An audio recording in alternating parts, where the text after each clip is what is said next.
Hey there, Matt Easton, scholagladiatoria. So I was asked such a good question in the comments under one of my videos by Rami Sabrur that I'm actually going to make a short video response to it because it's interesting enough to do so. And the question was, there are many historical accounts from the 19th century saying that Eastern or Asian, not Eastern as in me, but Asian swordsmen didn't know how to deal with thrusts very well. Does that mean that tulwars and shamshirs and swords like this were useless for defensive purposes? Let's examine that point.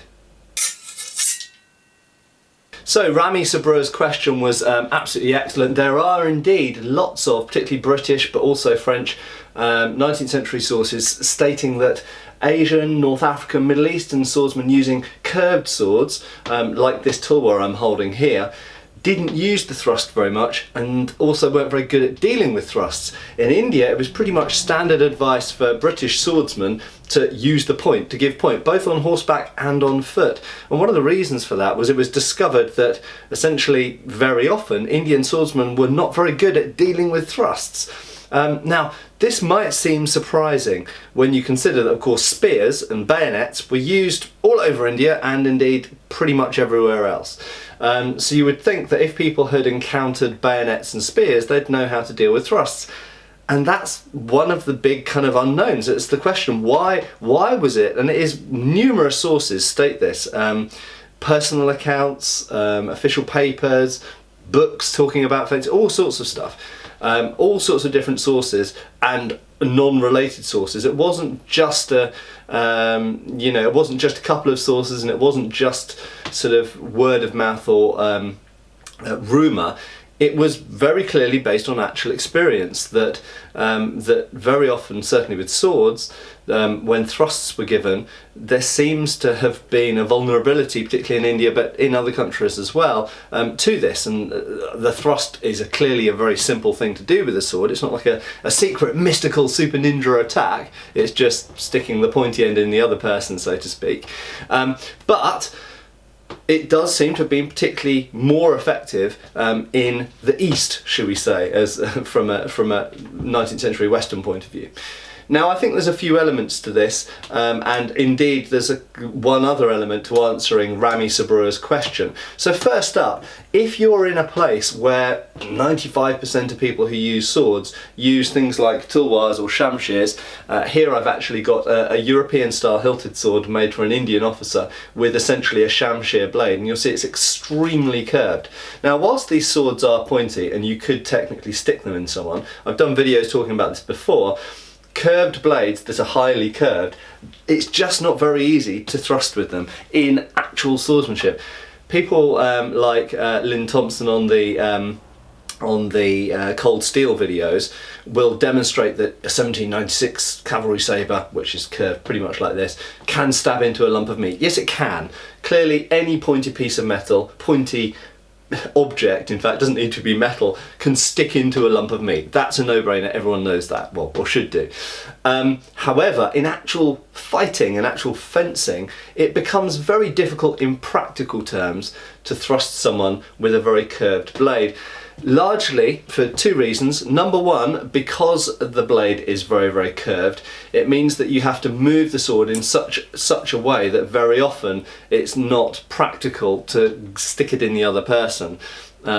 Because you don't have a line of opposition very easily. So with a straight thrusting blade, such as this small sword, if I defend and parry, essentially, if I block, then my point is on line to thrust.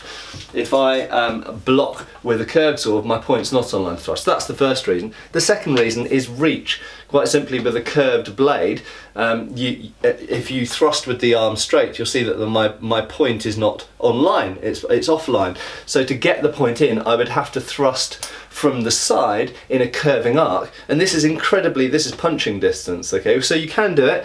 If I'd grappled with someone, for example, or I was at shield range, yes, absolutely, I can stab and thrust around a shield with this point at punching range, essentially. It's the same range as my fist. But compared to something like a small sword or any straight sword, that's incredibly short range, and you're going to get run through before you ever get close, unless you have an armour or shield, you're going to get run through before you ever get to range to do this type of motion. The next thing I want to say is, so if you're in a culture where you've got these curved blades, very clearly people by natural selection are not going to use them for thrusting very much, especially when it's human nature to do this, to hit with a stick or a sword or a dagger or anything else. When people are under stress, this is a very natural action to cut with the sword. It's less of a natural action to actually thrust. I know a few people who go against that grain. I know some people who are natural thrusters, but having taught hundreds of people over the last nearly 20 years, I can tell you that 90-something% of people are natural hitters. The people who naturally thrust are very, very, very rare in my experience. So if you're in a culture where, you know, naturally human nature means you're gonna want to do this, and you have a sword which is better designed for doing this, for cutting from different angles, then clearly that's what you're going to do with it. You're not going to try and thrust if it's not a very practical thing to do. And the other factor that comes into it is shields. Okay, so if shields are in play, then it's a different style of swordsmanship right from the bat. I'm going to come back to talking about shields a bit at the end. So if you've got curved swords, they are not, generally speaking, in practical terms, very good for thrusting. If you have a culture which is full of curved swords, as they did in India or Arabic areas, for example, or Persia, where we've got blades which are highly curved like shamshirs, or even Turkey with the kilich, then very clearly you're not going to be as used to facing thrust. Now this is the important part, I think, and this is the real the centre of this discussion, is that why did British soldiers in 19th century warfare in India or Afghanistan find that the people there were particularly vulnerable to thrusts? I think it's because when faced with a sword wielding opponent, in that instant, they didn't expect a person to thrust. Because if you're in a culture where, whether it's a Afghan chura or Khyber knife, or whether it's a tulwar or a kukri or a kora or a kanda, or all of these swords that are predominantly cutting swords, if you're used to your opponent having a short sidearm like a sword or a big knife, they're going to cut at you. And if that's what you've practiced against with your sword and buckler, with your tulwar and dal, if that's what you're trained to do, then that's what you're going to expect them to do. If they suddenly thrust at you, or maybe cut and then thrust, it's really going to throw you off, and it's very disconcerting. And you know, the funny thing is in my club, so we train a lot the use of the point in our sabre play. But we often comment when we spar people from other clubs, or just generally from outside the group, that a lot of people out there doing sabre, backsword and single stick don't use their points anywhere near enough, anywhere near as much as they should be doing. And I think this is partly due to the training, partly sometimes due to the sources that they study. Some sources don't accentuate the use of the point very much. And lastly, human nature. Human nature, as I mentioned, is to give blows because it's more of a caveman thing to do. It's more natural to do than to thrust. So, and it's very interesting, against those people, using the point a lot is highly effective. I know someone, some of you might guess who I'm talking about, who is a highly skilled fencer. But his experience is mostly in LARP and a little bit of SCA combat. And despite being incredibly difficult to beat, he is definitely most vulnerable to thrusts. So quite simply, someone can even be, generally speaking, a really good fighter, but still the thing they're most vulnerable against is thrusts, as a result of either their training or the weapons they use or the type of practice they do. Bear in mind that historically some training forbade the use of thrusts to make it safer.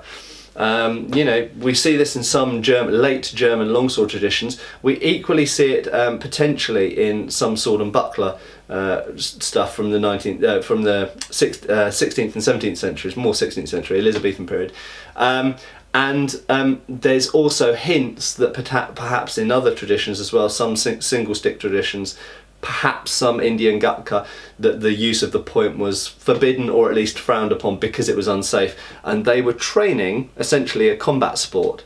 So there's many complex reasons why someone might not be very good at dealing with thrusts, but absolutely it was a historical thing, not just in India but in all sorts of different areas.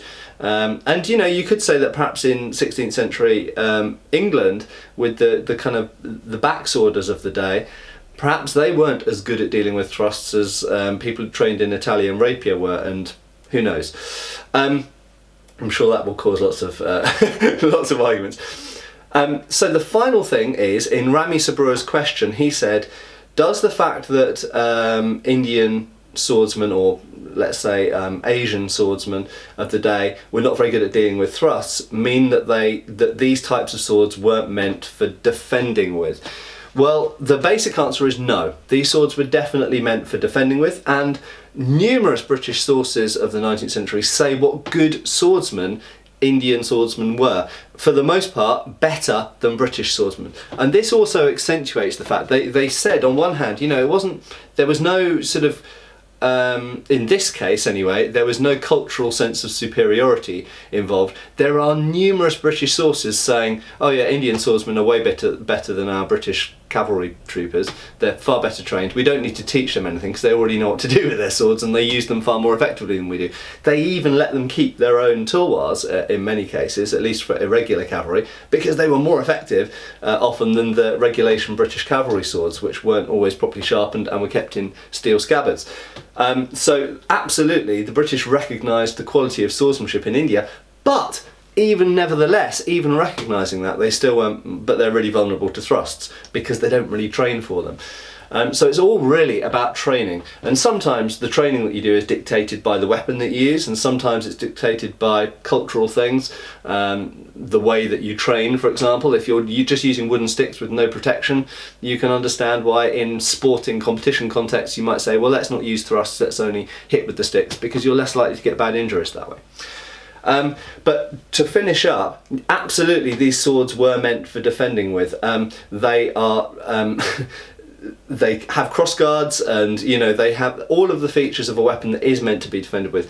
However, there are two things which I would say which do, generally speaking, make them a little bit different from European swords, which have sort of these types of hilts and springy blades. First of all, the use of woots and other types of very hard-edged steels in India and the Middle East means that these swords are more likely to take bad edge damage through defensive actions than a European sword is. Okay, very often tulwars and shamshirs have really, really thin, fine edges, which is fantastic for cutting, not very good for defending. So in that sense, they were more geared towards attack and offence and effective cutting than necessarily thinking about defence.